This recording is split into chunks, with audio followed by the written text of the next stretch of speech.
الحمد للہ حمدا کثیرا طیبا مبارکا فیہ۔ ویلکم ٹو چینل روحانی پرواز۔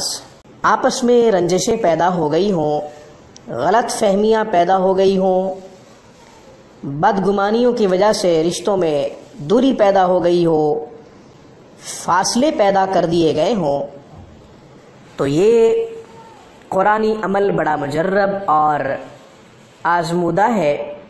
اس سے انشاءاللہ رشتوں میں جو دوریاں ہیں وہ ختم ہو جائیں گی۔ ناظرین، وظیفہ ایک دعا ہے، وظیفہ ایک پکار ہے، وظیفہ ایک التجا ہے۔ تو وظیفہ جو بھی کرتا ہے ایسے سمجھ لو کہ اللہ کی طرف رجوع کرتا ہے۔ جائز رشتوں میں عداوت پیدا ہو گئی ہے، جائز رشتوں میں دوری پیدا ہو گئی ہے، مثلا بھائی سے بہن دور ہے، بہن سے بھائی دور ہے، شوہر بیوی سے دور ہو چکا ہے اور بیوی شوہر سے دور ہو چکی ہے، وجہ خواہ کوئی بھی ہو۔ تمام رشتوں کے لیے یہ وظیفہ بڑا اکثیر ہے۔ سورۃ مطففین آخری پارے میں ہے، پارہ نمبر 30 میں، سورۃ مطففین۔ ویل للمطففین الذین اذا اکتالوا علی الناس یستوفون۔ سورۃ مطففین 70 دفعہ پڑھنی ہے۔ اس سے پہلے درود شریف پڑھ لیں 11 مرتبہ، پھر 70 دفعہ سورۃ مطففین پڑھیں، پھر 11 دفعہ درود شریف پڑھیں۔ درود شریف کا ہدیہ نبی کریم صلی اللہ علیہ وسلم کو بھیجیں۔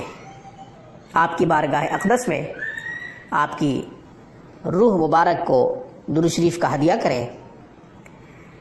بعد ازاں پانی پہ دم کر لیں یا کسی بھی میٹھی چیز پہ دم کر لیں، شیرینی چیز پہ دم کر لیں۔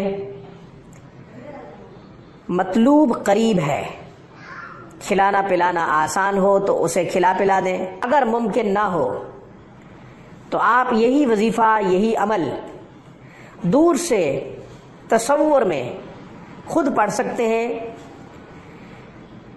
تصور میں یہ عمل آپ نے اگر پڑھنا ہے تو رات کے اندھیرے میں پڑھیں، رات کے اندھیرے میں عشاء کے بعد پڑھیں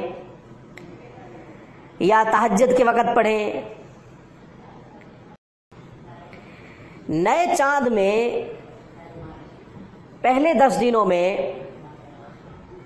جو جمعرات آئے، مطلب یہ ہے کہ چاند کی پہلی جمعرات اگر یہ عمل کیا جائے تو اور زیادہ اکثیر ہوگا۔ انشاءاللہ آپ میری ان تمام ہدایات پہ جس طرح میں نے بتائی ہیں عمل کرتے جائیں گے تو فائدے بڑھتے جائیں گے۔ انشاءاللہ پھر کسی نئے عمل کے ساتھ، کسی نئے وظیفے کے ساتھ آپ کی خدمت میں دوبارہ حاضر ہوں گے۔ تب تک کے لیے روحانی پرواز کی طرف سے اجازت دیجیے۔ السلام علیکم، اللہ حافظ، اللہ نگہبان۔